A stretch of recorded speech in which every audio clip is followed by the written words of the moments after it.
Nah, nah, jadi emosinya lebih stabil dan bahagia, kemudian kualitas hidupnya lebih baik, tubuhnya lebih sehat, pikirannya lebih jernih, mereka merasa lebih puas dengan hidup mereka. Kalau kita biasanya kalau kita puas dengan hidup kita sendiri itu biasanya ujung-ujungnya apa? Ujungnya kemana? Ke umur kita akan lebih panjang gitu ya, karena kualitas hidupnya meningkat. Jadi kebiasaan baru ini tidak hanya mengubah cara kita bekerja, menariknya gitu dia ngomong ya, tetapi juga mengubah cara kita menikmati hidup kita gitu ya. Karena kan kita kalau ngomongin kehidupan, hidup ini nggak cuman kerja kerja kerja, hidup juga nggak cuman sekedar kita bilangnya pelayanan pelayanan pelayanan, tapi hidup kita harus balance ya. Karena kita punya banyak peran di dalam sana teman-teman.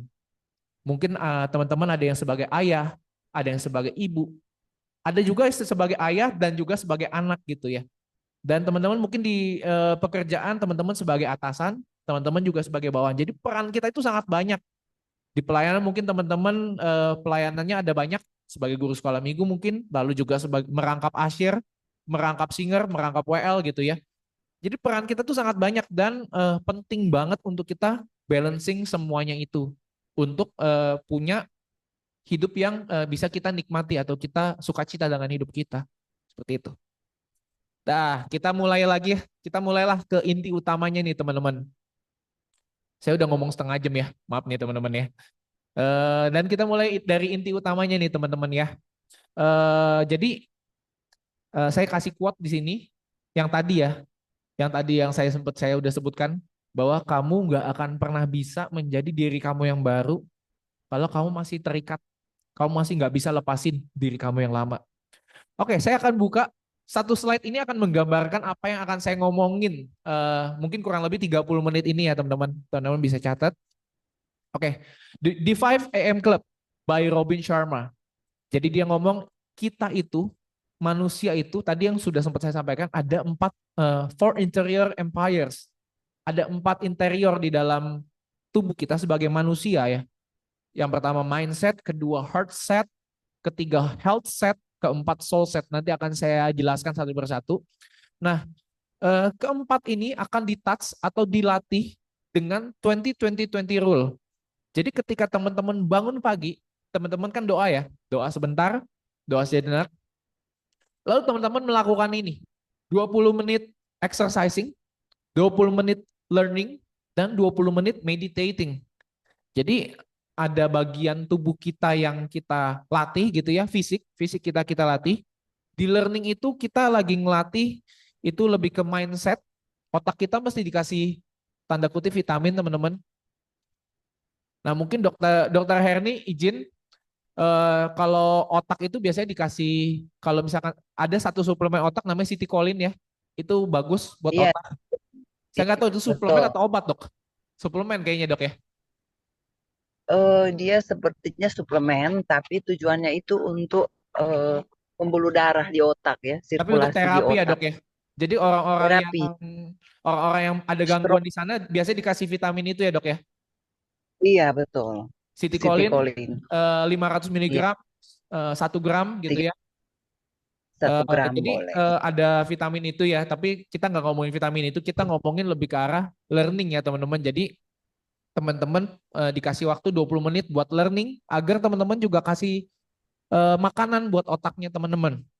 Lalu 20 minutes meditating. Nah, meditating ini kita ngomongin di sini bisa pakai Faith, Hope, Love Meditation by Pak Aristo.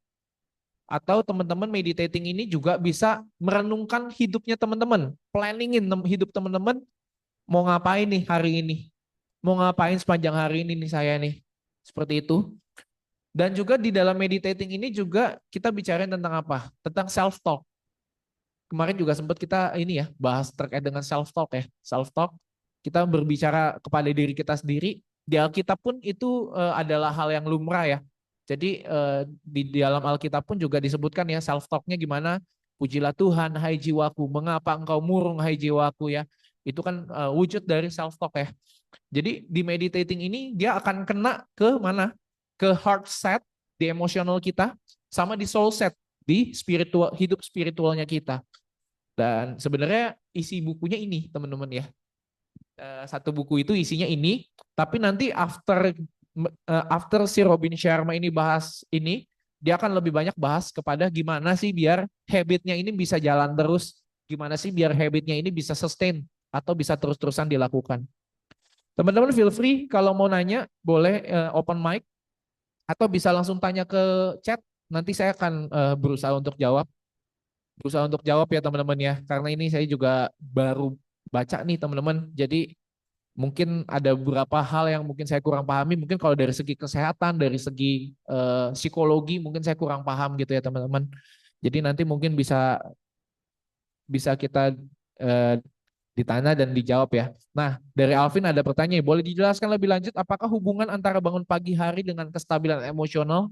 Tadi sempat saya sebutkan bahwa sebenarnya bangun paginya sendiri itu sebenarnya tidak mempengaruhi secara signifikan. Tapi yang mempengaruhi secara signifikan adalah ketika teman-teman bangun pagi lalu melakukan hal-hal yang memang nanti kita bahas bareng-bareng di buku di review buku ini gitu ya. Tapi Alvin kan misalkan bangun setengah 8 ya. Nah, sebenarnya sih pukul 8 tuh kan tadi saya sudah sempat sebutkan ya. Sekitar pukul 8 itu sebenarnya kortisol kita lagi tinggi-tingginya Alvin.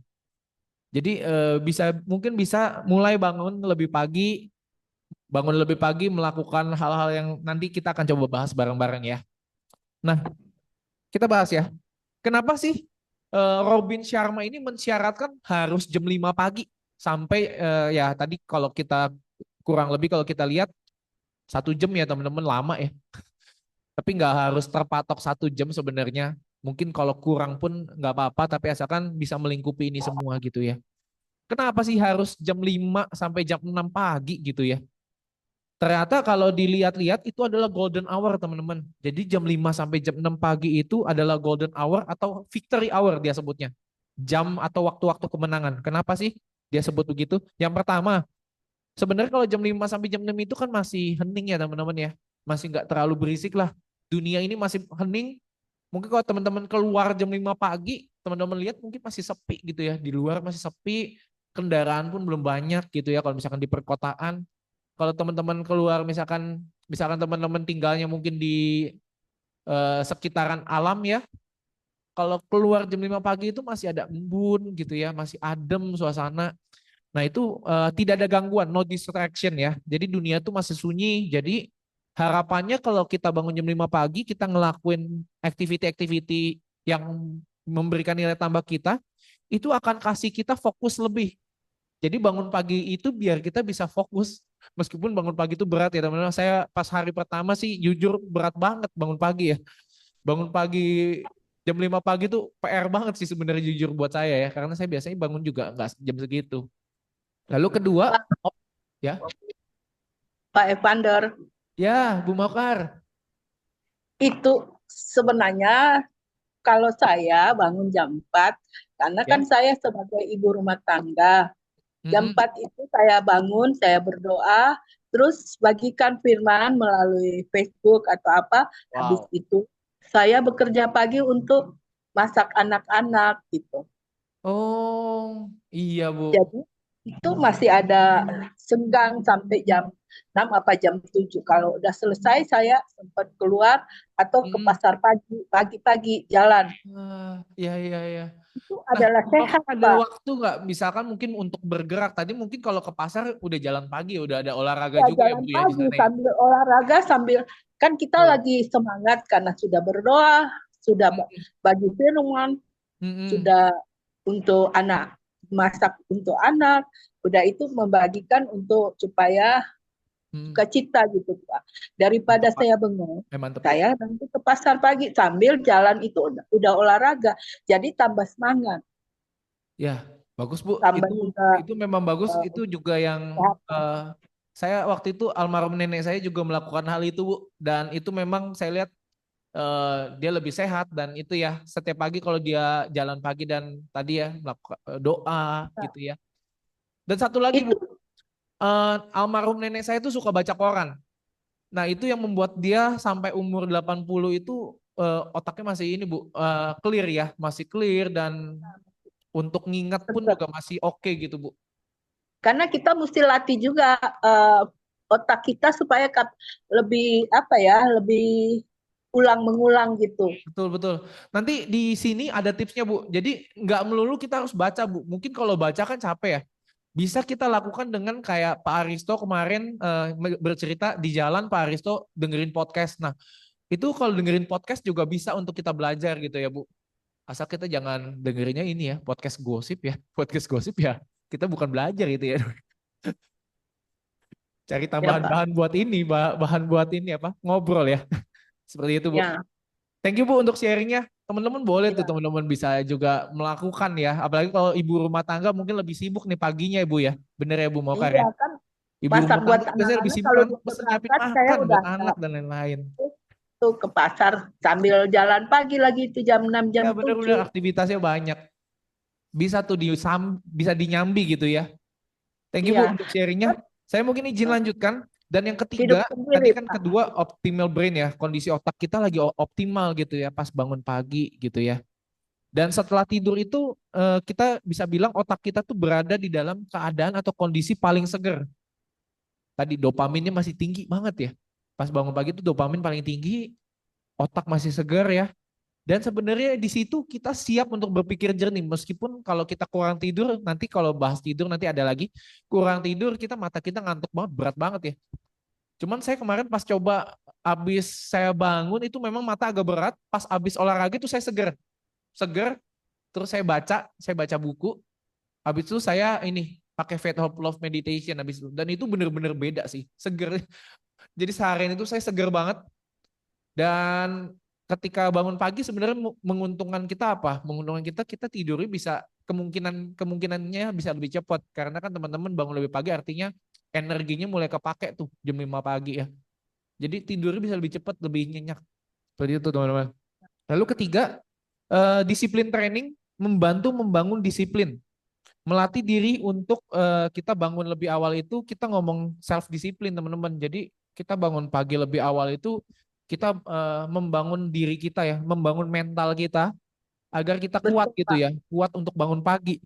Dan itu akan memberikan manfaat kalau misalkan Robin Sharma bilang itu akan memberikan manfaat self control dan memberikan kita more confidence. Jadinya lebih percaya diri gitu teman-teman. Karena teman-teman bangun pagi, teman-teman lakuin aktivitas-aktivitas yang baik gitu ya.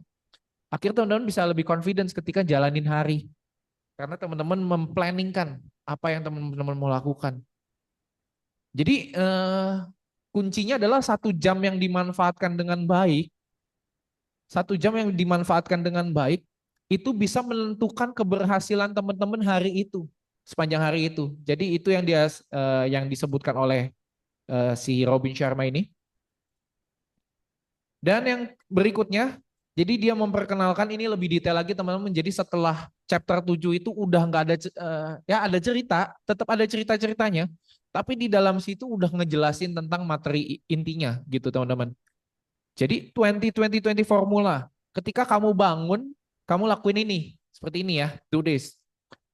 Ya sekali lagi sebagai orang Kristen dan sebagai mahasiswa STT yang baik kita tentunya bangun pagi doa dulu nggak apa-apa teman-teman, tetap kita harus doa dulu ya, kita bersyukur kepada Tuhan Yesus kita sudah melalui malam hari dengan baik gitu ya, melalui malam hari dengan baik tanpa kurang salah apapun dan boleh bangun pagi itu adalah anugerah Tuhan. Nah kita doa dulu, setelah doa teman-teman boleh lakuin ini nih. Jadi dia membatasi memang 20-20-20 tapi balik lagi teman-teman, saya tahu setiap kita masing-masing punya aktivitas kesibukan masing-masing dan untuk kita meluangkan waktu sebanyak ini mungkin akan sedikit challenging ya teman-teman. Jadi teman-teman bisa ini ya, bisa atur mungkin bisa 15-15-15, mungkin 15-15-15 atau teman-teman bisa 10-10-10 tapi jangan 5-5-5 ya. 5-5-5 itu kecepatan sih kalau menurut saya sih. Saya melakukannya kalau olahraga 5 menit itu belum berasa kayaknya. Kalau 10 menit udah mulai berasa tuh teman-teman. Jadi dia bilang 20 minutes move olahraga. Olahraga yang bisa kamu pilih mungkin bisa tadi seperti Bu Maukar jalan gitu ya. Atau misalkan teman-teman suka lari mungkin lari. Atau teman-teman yang masih suka sepedaan nih. Siapa nih yang masih suka sepedaan? Nah mungkin bisa manfaatin waktunya untuk bersepeda. Atau teman-teman yang hobi gym seperti Kak Mario. mungkin bisa angkat beban ya, latihan kekuatan gitu ya. Kalau saya sendiri milihnya lebih ke arah ini ya, saya lebih ke arah body workout karena kalau pagi-pagi tuh angkat beban kayaknya pegel banget teman. Jujur sih. Mungkin karena badan saya juga nggak biasa kalau pagi-pagi ya, Pak Mario ya. Pak Mario biasanya nge-gym jam berapa, Pak? Biasanya di jam 6, Pak Vandar. Jam 6 kan? Wah, Iya. itu Nah, saya lemes kalau ngangkat jam 6, belum belum kuat kayak. Belum biasa sih lebih tepatnya mungkin ya. betul, betul. Saya biasanya body workout jadi pakai Ah, berat badan aja.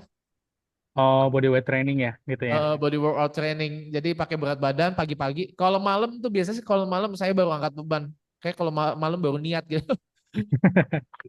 Iya, Jadi Pak. bisa olahraga bisa macem-macem, tapi pastikan olahraganya yang tadi ya bisa mengeluarkan keringat ya. Jadi apapun teman-teman bisa ambil. Walking workout juga bagus. Saya juga kalau lagi males, saya biasanya pakai ini. Ada YouTube channel namanya Get Fit with Rick. Get Fit with Rick. Itu dia walking workout. Jadi kita workoutnya tuh sambil jalan, jalan di tempat gitu ya. Itu bagus banget teman-teman. Jadi olahraga bisa seperti itu. Olahraga itu manfaatnya Dokter Herni mungkin mohon koreksinya kalau saya salah ngomong ya dok. Sekali lagi saya takutnya salah ngomong nih. Ini saya menyentuh bagian sedikit medis teman-teman. Karena jadi manfaatnya bisa meningkatkan dopamin dan serotonin ketika olahraga. Jadi apa sih dopamin, serotonin? Ini adalah hormon-hormon yang meningkatkan mood kita dan meningkatkan motivasi kita. Lalu yang olahraga juga itu menurunkan hormon kortisol kita, menurunkan hormon stres kita gitu ya. Jadi kalau kortisol kita berkurang, itu biasanya kita lebih lebih nggak stres, lebih nggak cemas, dan akhirnya kita kalau kortisol kita menurun tuh setahu saya bisa meningkatkan ini juga ya, ketahanan tubuh kita atau imun tubuh kita gitu ya. Jadi manfaat olahraga udah terbukti lah ya teman-teman ya. Tidak usah ditanya gitu ya. Lalu 20 menit kedua itu refleks. Disebutnya refleks. Jadi ini yang tadi buat kesehatan spiritual dan kesehatan emosi kita gitu ya teman-teman. Teman-teman bisa ambil refleks ini dengan berdoa, berdoa 20 menit atau teman-teman worship boleh juga teman-teman. Worship, berdoa. Kalau Robin Sharma merekomendasikannya itu dengan meditasi gitu ya. Untuk apa? Untuk menenangkan pikiran dan meningkatkan kesadaran diri. Karena in the end sebenarnya kita jalanin hari itu harus dengan sadar teman-teman. Sadar ya. Maksud saya adalah apa?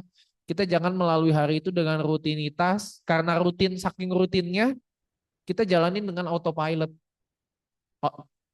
Kalau misalkan kita jalanin dengan autopilot, otomatis yang akan bergerak adalah seperti minggu-minggu kemarin disebutkan reptile brain kita yang gerak. Nah, tapi kalau kita jalanin hari dengan sadar, keputusan-keputusan yang kita ambil adalah keputusan sadar, itu yang akan bekerja itu prefrontal cortex kita, teman-teman, otak bagian depan kita. Jadi, refleks itu bisa dengan tadi meditasi, doa, atau teman-teman bisa menulis jurnal. Jurnal apa sih ini? Maksudnya mau nulis jurnal apa gitu ya? Jurnal itu bisa teman-teman tulis hari itu teman-teman mau ngapain gitu ya. Target hariannya teman-teman boleh ditulis gitu ya. Itu di bagian itu adalah bagian dari refleks. Atau teman-teman saya pernah lihat gitu ya di Shopee ada yang jual. Sorry saya sebut merek. Journal of Gratitude.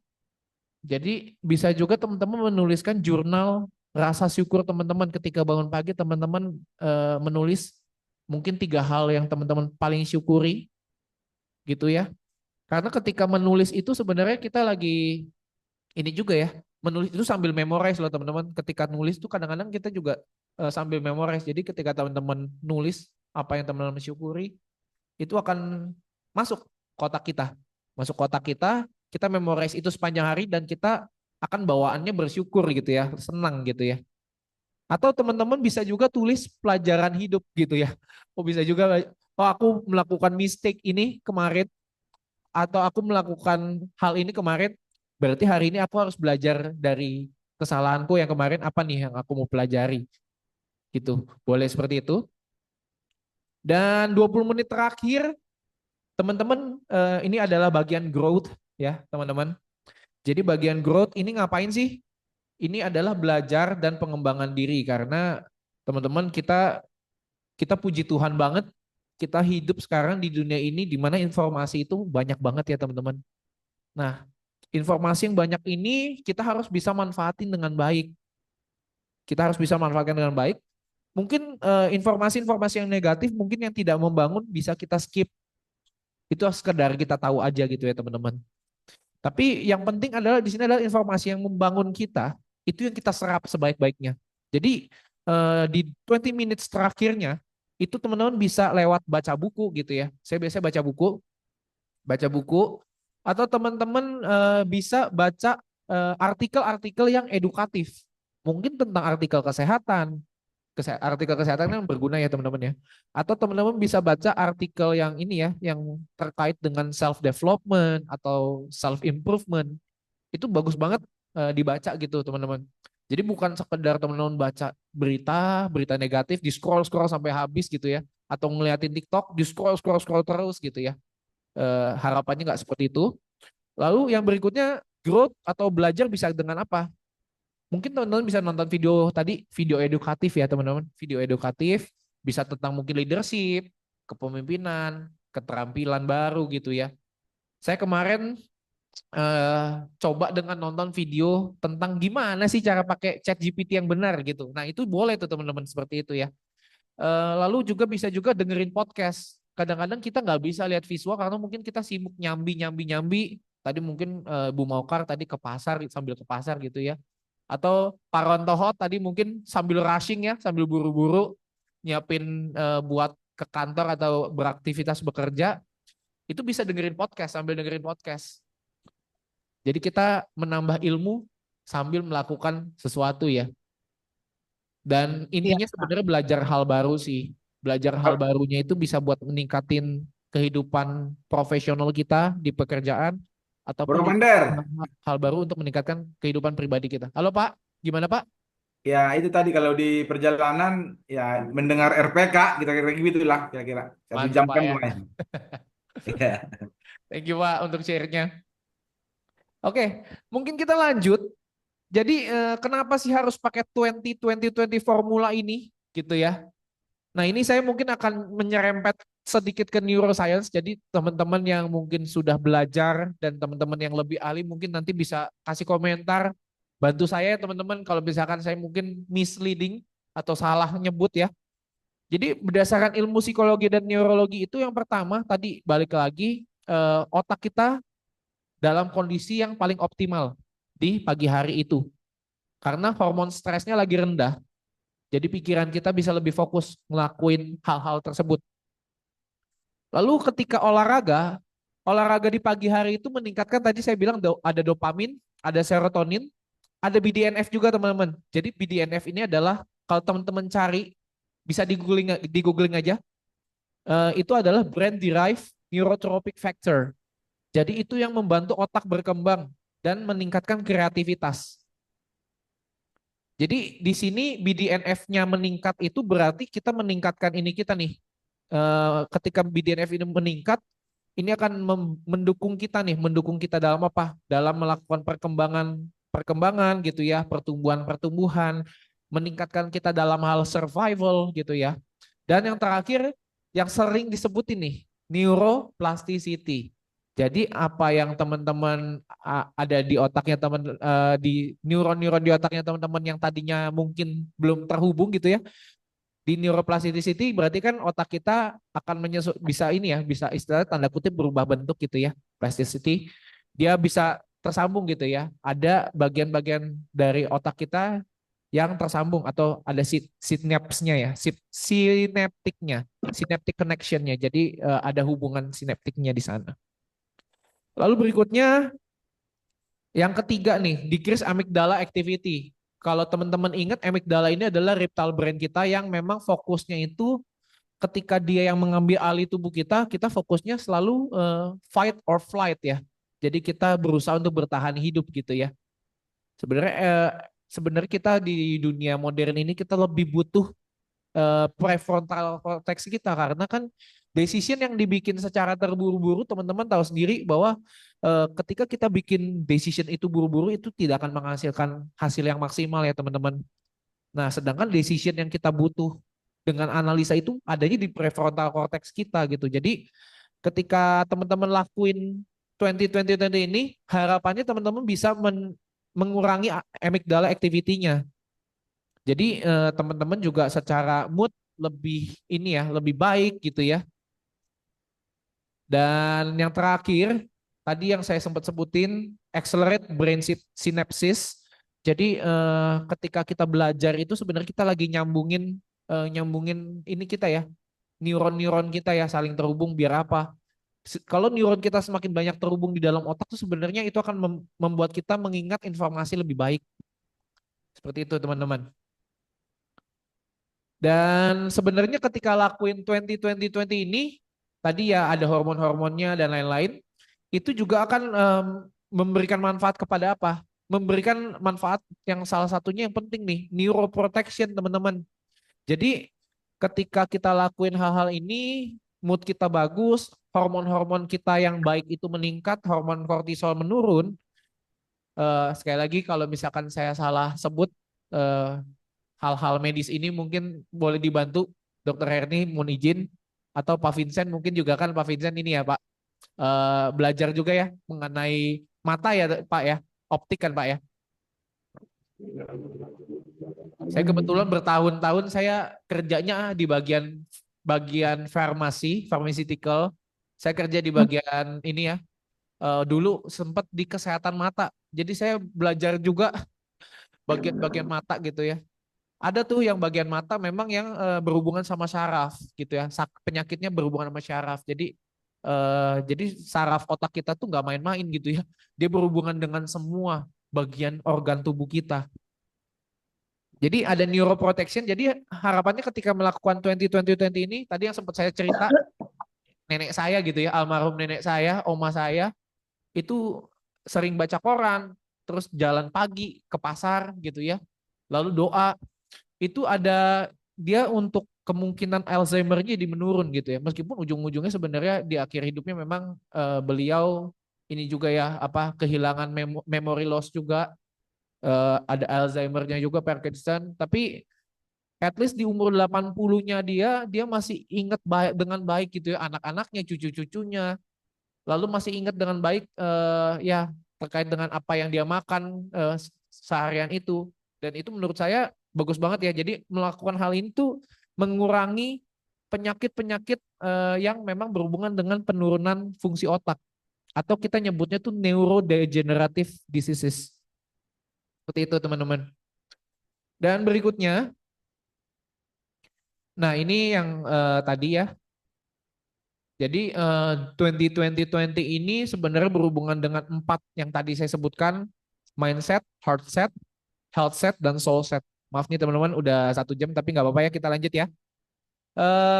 Jadi kalau kita jabarin satu-satu tentang four interior empires, jadi apa yang menjadikan kita sebagai manusia seutuhnya, yang pertama mindset. Mindset ini udahlah kita sudah sangat-sangat sering gitu ya mendengar motivator-motivator mungkin ya, tentang apa? Tentang positive thinking and belief, kepercayaan bahwa kita bisa melakukan ini. You can do it. Never give up. Positive thinking. Dan mindset ini juga berbicara tentang focus on your big stone. Jadi teman-teman, kalau kita ngomongin apa sih big stone kamu? Apa sih hal yang besar yang kamu mau lakukan? Nah, itu ada di mindset, teman-teman. Lalu ketiga, ya yang perlu dikembangkan di dalam mindset itu sebenarnya adalah menyingkirkan pola pikir korban, victim mentality. Jadi kita ngomong apa sih victim mentality? Ya kita menyalahkan keadaan gitu ya. Apa yang kita hadapi hari ini karena salah ini, salah itu, ketimbang kita nyari solusinya. Jadi itu yang di dalam mindset kita gitu ya. Kalau di heart set, di yang kedua, di E2 ini, apa sih kita ngomongin apa di sini? Kita ngomongin emotion management. Marah, sedih, senang, itu ada di sini semua, di heart set ini. Jadi kita ngomongin kita harus di heart set ini mengelola perasaan dengan baik. Dan kalau mungkin ada trauma masa lalu, memang trauma masa lalu itu kita perlu lepaskan gitu ya teman-teman. Lalu kalau di heart set ini kita ngomongin tentang juga memiliki empati, ketika kita mendengarkan orang, kita merasakan apa yang dia ceritakan mungkin ya, itu kan kita berempati dengan orang itu gitu ya. Dan kasih sayang terhadap orang lain itu masuk di heart set semuanya. Lalu yang berikutnya, hidup dengan hati bersih dan penuh rasa syukur itu juga membantu di heart set. Jadi teman-teman ketika bersyukur itu sangat membantu teman-teman dalam menjaga kestabilan emosinya teman-teman. Dan yang ketiga ini yang udah terkenal health set itu adalah kesehatan fisik kita. Nah, kesehatan fisik kita ini berbicara tentang apa? Tentang badan yang sehat tentunya pasti ya. Badan yang sehat, lalu badan yang fit. Lalu kedua, makan ya. Jadi kalau ngomongin health set pastinya nggak cuma ngomongin ya pokoknya gue mau sehat. Tapi harus melakukan, apa yang harus kita lakukan biar kita sehat. Makan makanan sehat gitu ya. Dan jangan lupa kalau tubuh itu perlu tidur. Ketika tidur tubuh itu tadi ya otak kita beregenerasi, tubuh kita pun dipulihkan ketika kita tidur ya, recovery. Kalau angkat beban pun mungkin kita bisa tanya Pak Mario juga nih. Kalau angkat beban pun juga harus ada restnya ya, harus ada rest day-nya ya Pak Mario ya. Kalau Iya, enggak betul, Pak. ototnya burn out ya Pak Mario ya. Betul, Pak. Betul. Jadi ada tidur cukup juga di sana gitu ya. Dan di sini saya tuliskan daily workout itu akan memberikan energi plus imunitas di dalam tubuh kita. Jadi nggak gampang sakit teman-teman. Dan teman-teman punya energi yang banyak gitu. Tingkat energinya tinggi. Lalu yang berikutnya soul set. Nah ini adalah interior empire yang terakhir ya di dalam tubuh kita untuk kita menjadi manusia seutuhnya. Itu soul set. Berhubungan sama spiritual value. Kalau Robin Sharma karena tadi bukan Kristen dia bilang berhubungan dengan sesuatu yang lebih besar dari kita. Ya udah kita sebut aja lah Tuhan Yesus. Kalau kita percaya kita berhubungan dengan Tuhan Yesus gitu ya. Terhubung dengan Tuhan Yesus. Lalu kedua, soul set ini berbicara tentang embrace silence, lalu melakukan refleksi diri sama meditasi.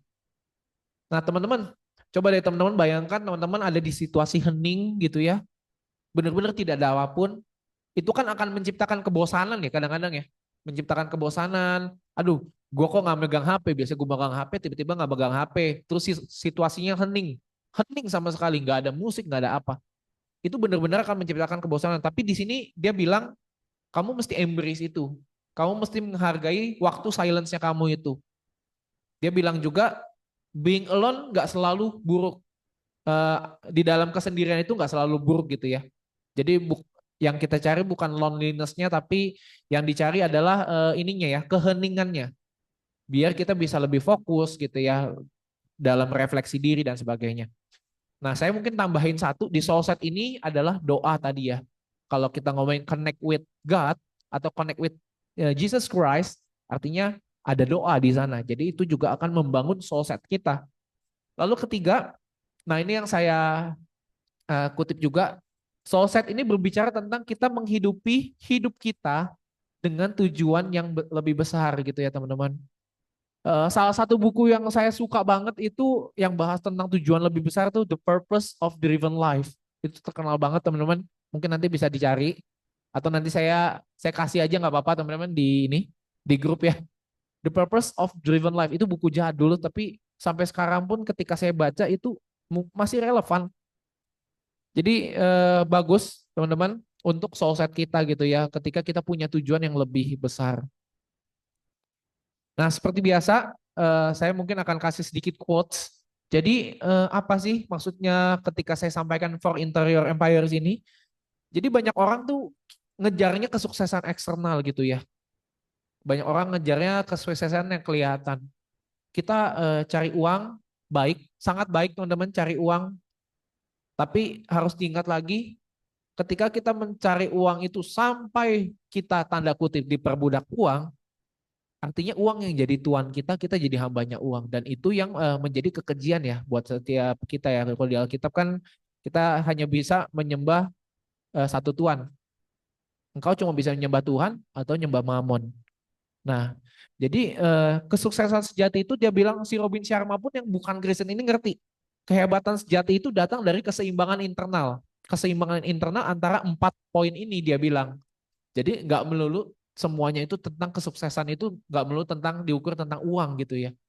Jadi tadi orang Kristen pun juga tahu, orang non Kristen pun aja tahu seperti itu. Apalagi lebih-lebih kita sebagai orang Kristen, kita harus lebih menghargai lagi ini kita ya, 4 bagian tubuh kita yang untuk kita menjadi manusia sepenuhnya. Harus balance semuanya teman-teman. Baik, berikutnya, sampai sini apakah ada pertanyaan teman-teman? Saya akan berusaha, sekali lagi saya akan berusaha jawab, tapi kalau saya nggak bisa jawab, boleh ya izin dilempar ke forum, ke grup hari Kamis, biar nanti kita solve bareng-bareng teman-teman. Atau nanti saya akan coba cari source-nya lagi, kalau misalkan saya nggak bisa jawab, saya akan berusaha cari source-nya dan berusaha menjawab dengan jawaban yang mungkin akan bisa menjawab pertanyaan teman-teman. Boleh, silakan. Izin Bro Vander. Iya, Pak Marsix. Wah, udah balik ke kota nih. Mau bertanya nih Pak, ini kan menarik ya pembahasannya tentang masalah planning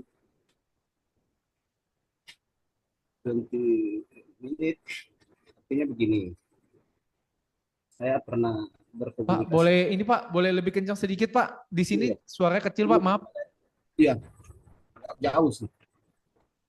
Maksud saya begini Pak, berbicara tentang kualitas tidur, terkadang ada orang tertentu Pak, dia cuma tidur 4 jam, tapi sudah mencapai kualitas tidur yang maksimal. Ada juga orang yang terkadang tidurnya jauh, ada bakalan sampai 8 jam, ini, tapi belum mencapai kondisi yang maksimal. Maksudnya itu apa yang mempengaruhi kira-kira Pak ya? Itu aja pertanyaannya Pak Vander. Thank you Pak Marsix. Sebenarnya itu ada penelitiannya Pak Marsix. Saya juga waktu dulu kan memahami, boleh ya Pak ya, saya izin sharing juga. Kebetulan saya lagi baca-baca juga tentang tidur. Jadi sebenarnya ada penelitiannya teman-teman. Tidur yang baik itu ketika kita bisa tidur dalam kondisi deep sleep. Jadi tidurnya itu dalam kondisi, jadi tidur itu ada beberapa jenis ya, ada REM gitu ya, saya lupa REM itu apa, light sleep sama deep sleep. Jadi ada yang tidur yang nyenyak, ada yang tidurnya cuma tiduran doang gitu ya. Meskipun kita tidur tapi pikiran kita tetap bekerja, itu namanya light sleep. Jadi tadi yang Pak Marsix bilang mungkin ada orang yang tidur 4 jam tapi dia fit banget, itu karena deep sleep-nya banyak Pak biasanya. Jadi dia tidurnya bener-bener dalam kondisi situasi nyenyak banget gitu, deep sleep. Ada yang tidurnya 8 jam, mungkin ya dia tadi ya saya bilang, dia tidur 8 jam. Tapi dia nggak benar-benar nyenyak tidurnya. Mungkin dia mimpi gitu ya, atau misalkan mungkin ya tadi, kadang-kadang kalau badan kita kelelahan tuh seperti itu tuh. Jadi lebih gampang kebangun, saya bilangnya sih, kalau bahasa awamnya. Bapak kalau Dia lagi dicolek banyak dikit lebih masalah. gampang kebangun, biasanya itu mungkin bisa jadi Bapak tidak deep sleep, Bapak cuma light sleep. Nah, Pak Marsik mungkin kalau misalkan diteriakin, Pak Marsik, nah Pak Marsik gak bangun-bangun, itu artinya Pak Marsik mungkin lagi deep sleep tuh, pas itu. Pak Vander, saya bisa komentar sedikit Pak? Boleh? Begini Pak Vander, dulu saya ini kan berkecimpung dalam dunia usaha Pak ya. Dulu waktu saya masih umur 20-an Pak, terkadang saya tidur jam 10, bangun jam 6 contoh ya. Ya. Badan tidur jam 12, bangun jam 6, badan terkadang fit. Tapi akhir-akhir ini Pak ya, seiring waktu berjalan, seiring usia Pak, kayaknya kualitas tidur untuk 6 jam usia-usia tertentu kayaknya sudah enggak relevan lagi. Jadi saya berpikir begini Pak Vander, mungkin juga ini usia juga menentukan kualitas tidur. Mungkin kalau anak-anak muda sih tidurnya macam 5-6 jam bisa masih fit. Tapi kalau usia-usia yang memang sudah ya di atas 40, 56 tahun mungkin tidurnya lebih banyak lah, kira-kira seperti itu. Bagaimana menurut Pak Vander? Kalau di penelitian Pak, semakin tua kita tuh seharusnya tidurnya semakin sedikit malah Pak. Oh begitu? Malah kebalik ya. Nah, tapi ini Pak, sekarang ini kalau di sains, kita nggak bisa dipatok 8 jam itu sama dengan tidur seger Pak. Jadi itu ada, saya pas baca tuh kemarin, sebenarnya kita bisa ini, ke dokter atau kemana gitu, saya lupa, ke dokter spesialis apa, itu kita analisis tubuh kita sebenarnya pasnya tidur berapa jam sih. Jadi masing-masing orang pun nggak melulu ngomongin 8 jam. Mungkin ada yang berapa 8 jam kebanyakan. Ada yang 8 jam pas. Ada yang 8 jam malah kurang. Jadi sebenarnya balik lagi ke tubuh kita masing-masing loh Pak. Seperti itu. Begini Bro Pander, pernah waktu itu kan saya ada sakit. Saya periksa ke dokter. Dia bilang, oh Bapak ini kayaknya kurang istirahat. Saya pikir-pikir istirahat saya sudah 6 jam, ini 7 jam. Dia bilang, iya, seiring usia itu Bapak ini harus lebih banyak istirahat lagi. Nah, makanya aku sudah pikir, ya gimana ya? Iya. Ya, tapi kalau tubuh dalam kondisi tidak fit Pak, memang disarankan kita tuh banyak tidur sih Pak. Tadi karena saya tadi balik lagi, kalau tidur itu memberikan recovery atau memberikan pemulihan buat tubuh kita yang sakit Pak. Memang sih kalau misalkan itu pengecualian Pak kalau kondisi nggak fit ya kali ya. Tahu nih ada dokter Herni mungkin bisa ini bantu saya. Saya Bisa Pak Pander. Melakukan kesalahan Dok, saya takutnya. Iya, gini Pak Marsis, saya tambahin ya sedikit ya. Kalau umur sudah semakin menanjak, kualitas tidurnya itu semakin berkurang. Ya, jadi kalau dia misalnya dari umur 40-an ke bawah, dia tidurnya 7 jam, 50-an ke atas dia tidurnya tinggal 6 jam, turun 5 jam, lama-lama 4 jam. Bahkan kalau orang tua sudah tua-tua banget, biasanya cuma tidur 2-3 jam. Ya, itu kita lihat kalau oma-oma ya, sudah tua 80-an, paling cuma 2-3 jam dia tidur, nanti tidurnya siang lagi. Malamnya cuma 2-3 jam. Bener ya Dok, Ya, makin turun ya berarti ya. iya, jadi efek dari otak kita sendiri, efek dari otak ya, otaknya itu sudah mengalami penurunan fungsi. Seperti tadi Pak Marsis bilang katanya tadi ke dokter bilang harus istirahat. Maksudnya istirahat itu bukan tidur Pak. Istirahat artinya mengurangi pekerjaan yang mungkin terlalu berat atau terlalu memakan waktu banyak. Jadi kita kurangi. Ya. Tujuannya kita lebih memberi waktu lebih banyak yang lowong dibandingkan dengan yang bekerja gitu. Bukan berarti tidur-tidur terus sepanjang hari, bukan. Gitu Pak. Jadi diberikan istirahatlah tubuh ini kalau sudah kecapean, diberikan istirahat. Artinya otak kita itu sudah tidak mampu berpikir. Jadi dikasih rem sedikit turun supaya tidak mengalami banyak stres. Gitu Pak. Artinya aktivitas dikurangi Bu ya. Iya. Terima kasih. Thank you Dok atas ini jawabannya Dok. Mantap dokter. Iya, sama-sama. Saya mau promosi tapi takut. Dokter kan SPM ya Dok ya. Saya kebetulan kan juga pernah ini bekerja di perusahaan yang berhubungan dengan kesehatan mata Dok. Jadi saya tahu dikit lah Dok. Oke, terima kasih Dokter Herni. Terima kasih Pak Marsik. Mata betul itu. Mari, saya mungkin akan sedikit melewatkan yang ini. 4 fokus to become Mr. Maker karena sebenarnya bahannya cuma ini aja gitu ya. Cuman di belakang-belakangnya memang banyak ini ya.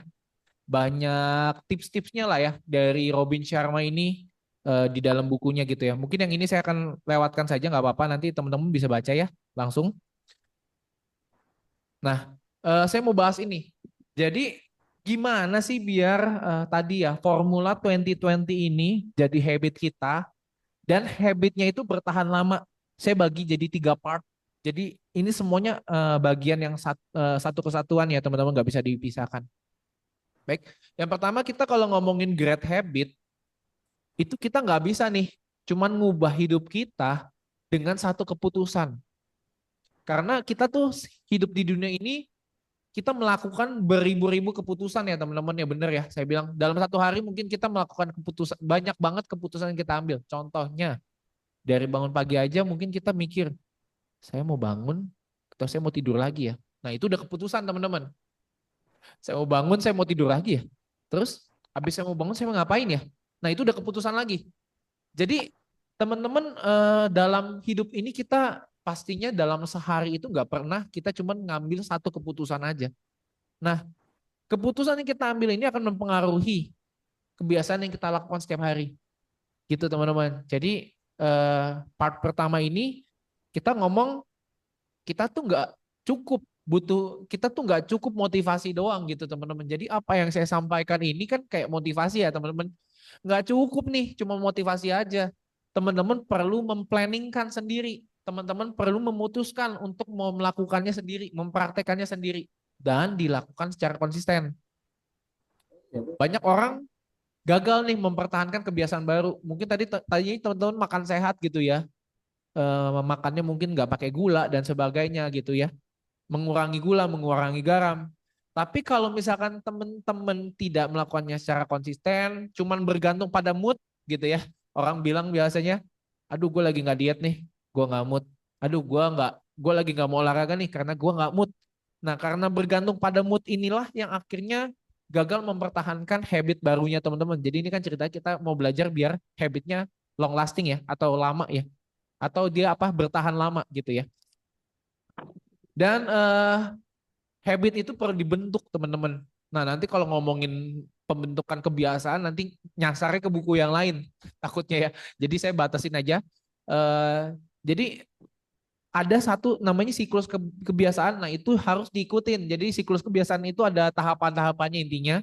Jadi biar teman-teman habitnya lebih baik lagi, lebih tahan lama, harus ngikutin siklus itulah kita bilangnya. Dan yang terakhir, kenapa sih orang gagal mempertahankan kebiasaan baru? Terakhir itu karena mereka udah nyerah duluan ketika udah ngerasa nggak nyaman atau kesulitan. Pastinya ketika kita memutuskan untuk jalanin habit baru, itu rasanya beratnya setengah mati teman-teman. Karena itu mengubah sesuatu di dalam tubuh kita kan. Tubuh kita ini umumnya nggak biasa atau benci sama perubahan sebenarnya. Jadi secara automatically tubuh kita tuh benci sama perubahan. Tapi ketika teman-teman nggak nyerah, teman-teman terus lakukan apa yang tadi habit baiknya itu dilakukan, itu lama-lama nyaman tubuhnya, lama-lama terbiasa gitu ya. Mungkin tadinya misalkan teman-teman nih ya, kemarin kan beberapa tahun lalu ini ya, in banget atau viral banget melakukan intermittent fasting atau melakukan olahraga di rumah aja karena misalkan mungkin COVID dan lain-lain ya. Nah, itu kan pasti hari pertama ketika ngelakuin itu rasanya nggak nyaman banget. Kalau ngelakuin puasa gitu ya di hari pertama rasanya pusing, kurang gula gitu ya. Nah tapi ketika teman-teman lakuin itu secara konsisten dan nggak nyerah dengan keadaan, itu lama-lama jadi biasa. Lama-lama jadi terbiasa tubuh kita itu punya kecerdasan sendiri. Saya mungkin ngutip kata-kata Aderai. Tubuh kita itu punya kecerdasan sendiri untuk ini ya, untuk menyeimbangkan tubuh kita lagi gitu ya. Jadi tadinya mungkin kalau karena kita nggak makan, karena kita biasanya makan pagi tiba-tiba nggak makan pagi gitu ya, tubuh kita kan bereaksinya ya seperti biasa kita makan pagi. Makanya jadi kita mungkin ngerasa jadinya lapar banget pas kita puasa. Tapi lama kelamaan ketika dilakukan konsisten, itu jadi tubuhnya akan menyesuaikan sendiri gitu. Jadi ketika kita nggak nyerah dengan kebiasaan baik kita, ya harapannya teman-teman akan punya kebiasaan yang bertahan lama. Nah ini yang tadi saya bilang ya, kita nggak bisa hanya satu decision aja, nggak bisa hanya dengan satu malam aja kita ngubah hidup kita gitu. Kita baru bisa ngubah hidup kita kalau kita praktis itu every day. Teman-teman, ketika teman-teman melakukan misalkan ya doa pagi gitu ya. Misalkan biasanya nggak doa pagi nih, tiba-tiba teman-teman melakukan rutinitas doa pagi. Itu mungkin seminggu pertama atau 2 minggu pertama itu beratnya setengah mati teman-teman. Bangunnya berat terus udah kita merem dikit hilang ya kan. Merem dikit hilang gitu ya. Dan itulah yang terjadi gitu ya. Ketika habit itu baru kita lakukan itu mesti kita praktis setiap hari biar dia terbiasa gitu ya teman-teman. Ini tadi yang saya sempat udah sampaikan juga, not follow the cycle ya. Ini ada siklusnya, siklus untuk habit. Teman-teman bisa lihat ini di buku-buku lain sebenarnya. Jadi di Robin Sharma ini dia nggak bahas detail dan terlalu gampang menyerah. Jadi eh, sebenarnya ketika kita latih habit baru, kabar baiknya nih teman-teman, kita ngelatih habit baru itu kita ngelatih mental kita juga untuk lebih kuat loh teman-teman. Jadi apa salahnya melakukan habit baru yang baik gitu ya teman-teman. Baik, ada pertanyaan sampai sini? Ya, Pak Marsix. Oh enggak ya? Ya dokter? Oh enggak ya? Kalau enggak ada, saya lanjutin lagi ya teman-teman. Di sini saya hanya sendiri nih teman-teman, by the way. Jadi agak-agak sepi dikit, tapi nggak apa-apa. Saya akhirnya setel musik di dalam ruangan biar lebih cheerful bawainnya. Ada Kak Abiko nih. Halo Kak Abiko. Luar biasa. Thank you loh udah bisa ini juga dengerin ya. Nah, ini yang tadi udah sempat disampaikan. Mungkin saya next aja. Jadi nextnya untuk bangun habit ini, si Robin Sharma ini mensyaratkan ya. Jadi ini juga dia nggak sembarangan ngomong gitu ya. Jadi dia tulis ini adalah penelitian dari University College London. Jadi kalau mau habit kita bertahan lama, itu kita harus konsistenin selama 66 hari. Jadi rata-rata orang bisa mengubah suatu tindakan itu ada di 66 hari, teman-teman. Jadi ini ada penelitiannya. Nanti mungkin bisa dicari ya teman-teman, bantu cari kali ya. Penelitiannya dari mana ini 66 hari gitu ya. Saya cuma dari baca bukunya aja. Mohon maaf sebelumnya. Jadi dari bukunya ditulis nih, rata-rata 66 hari melakukan 20-20-20 ini, kamu akan melalui fase-fase ini. Jadi ada 3 fase. Jadi 66 hari ini ada 3 fase. Fase pertama itu adalah distraction phase, yang tadi sempat saya sebutkan. Kita tuh kalau mau ngubah habit, itu kita mesti hancurin habit lama kita. Break the old habit ya. Jadi habit lama kita tuh harus dihancurin di distraction phase ini. Dan ini kalau kita ngomongin menghancurkan, itu sebenarnya menghancurkan habit itu sangat sulit gitu ya teman-teman. Karena lawan kita adalah apa? Lawan kita itu adalah habit lama kita yang udah mengakar. Yang udah kalau istilahnya mendarah daging. Jadi tubuh kita, pikiran kita tuh menolak untuk berubah. Jadi rasanya nggak nyaman sama sekali di 22 hari pertama ini. Nah, solusinya gimana sih biar kita bisa bertahan di hari pertama sampai 22 ini? Solusinya cuma satu teman-teman, bertahan. Jangan nyerah, tetap semangat. Udah itu doang teman-teman. Karena di sini kita melawan hal yang sudah berakar atau mendarah daging tadi gitu ya. Ini berlaku buat semua habit ya teman-teman ya. Jadi ketika teman-teman mau mulai hal yang baik, itu nggak harus tahun baru teman-teman, nggak harus resolusi tahun baru dulu baru mulai ngelakuin hal yang baik.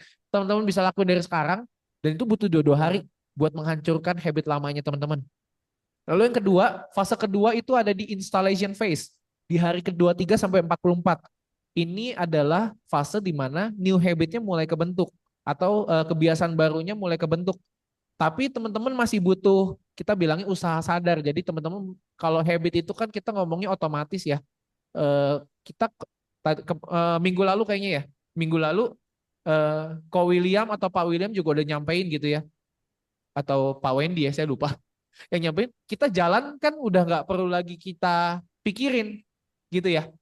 Kalau jalan bernapas aja kita nggak pikirin, kita napas aja, hirup napas, tarik nafas, hembusin nafas itu udah otomatis di tubuh kita. Ada beberapa tubuh kita yang udah otomatis gitu ya. Nah itu juga sama. Jadi sebenarnya ketika installation phase ini sebenarnya teman-teman masih sadar gitu ngelakuinnya. Jadi maksudnya apa? Sebenarnya teman-teman bisa balik lagi ke kebiasaan lama karena tadi teman-teman masih berusaha untuk menginstall kebiasaan barunya teman-teman di dalam tubuhnya atau di dalam pikirannya. Dan ini kuncinya apa? Kuncinya tetap disiplin. Tetap disiplin gitu ya teman-teman. Tetap disiplin. Ujungnya jangan nyerah juga ya. Nah, kalau misalkan gagal gimana di fase ini? Kalau misalkan gagal, it's okay teman-teman. Dicoba lagi gitu ya. Dicoba lagi. Hari itu gagal, besoknya coba lagi. Jangan nyerah. Karena kalau teman-teman once hari ini nyerah, besok nyerah, itu nanti akan kemungkinan akan membentuk habit baru lagi atau balik lagi ke habit lama lagi. Karena ini masih goyang nih teman-teman. Kalau di fase instalasi ini masih goyang gitu ya. Masih bisa balik lagi gitu. Nah, kemudian fase di hari ke terakhir, integration phase, atau kalau ngomongin integration dia udah bersatu nih, udah menjadi bagian dari diri kita. Nah, di sini mungkin saya pakai istilah neuroscience, dia udah terintegrasi di pikiran alam bawah sadar, subconscious mind-nya kita. Jadi sebenarnya pembentukan habit sendiri nggak mudah ya teman-teman ya, pembentukan habit. Mungkin kalau habit amit-amit ya, habit habit buruk yang dilakukan mungkin akan lebih mudah. Tapi ketika habit ini adalah baik buat kita, mungkin itu jadi nggak nyaman gitu ya, lebih nggak nyaman. Kalau kita bisa lakuin ini selama 66 hari, ini akan menjadi bagian yang permanen dalam hidup kita gitu kalau kata Robin Sharma.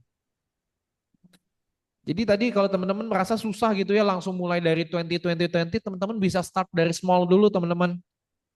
Jangan cobain semuanya sekaligus, mungkin bisa tadi saya bilang 10, 10, 10 ya, 10, 10, 10 dulu. Ini bukan nomor togel teman-teman, ini adalah menit ya. 10, 10, 10, 10 bergerak, 10 reflect, 10 growing. Jadi teman-teman bisa mulai dari yang kecil dulu, nanti bisa ditingkatin nih, misalkan mungkin 10, 10, 15, sampai akhirnya bisa menyentuh 20, 20, 20 ini. Jadi di sini konsistensi akan lebih penting daripada kesempurnaan teman-teman. Jadi ketika gagal tadi jangan nyerah, balik lagi ke jalur yang tadi teman-teman sudah lakukan gitu ya. Dan gunakan juga bisa teman-teman gunakan lingkungan juga, lingkungan sekitar gitu ya. Jangan sampai ada distraction. Kalau ada distraction kan umumnya kita akan lebih ini ya, lebih terdistrak lah, lebih teralihkan pikiran kita. Jadinya nggak mau ngelakuin ini, lebih malas ngelakuin itu gitu ya.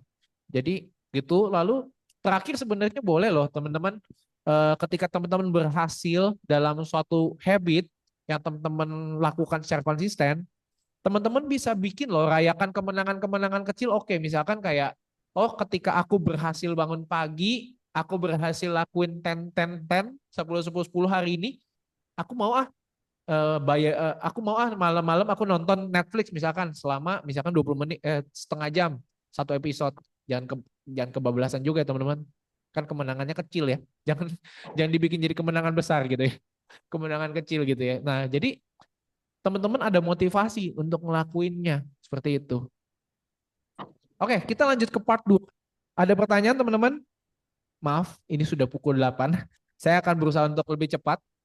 Nah, ini poin kedua tadi nih yang Pak Marsik sebutin nih. Saya mau ulangin lagi dikit ya. Jadi tips biar habit kita bisa bertahan lama apa? Langsung muncul foto kucing ya kan. Tapi di tulisan kiri bawahnya, tidur. Jadi habit itu kan, habit yang kita lakukan ini kan sebenarnya banyak aktivitas ya. Aktivitasnya kita lakukan secara sadar. Aktivitasnya kita lakukan saat kita melek gitu ya. Oke, nih Kak David ada respons nih, ada message. Iya Kak, kalau saya memulai habit baru biasanya akan saya coba perlahan, nggak langsung full portion. Nah kan bener kan teman-teman, jadi kalau punya habit baru jangan sampai terlalu cepat dilakukan nih. BTW ini direct message nggak apa-apa ya aku bacain ya Kak David ya, izin. Aku baru lihat lagi. Kelamaan dari yang perlahan, jadi lama-kelamaan dari perlahan bisa jadi rutin. Saya juga ngerasain hal itu teman-teman.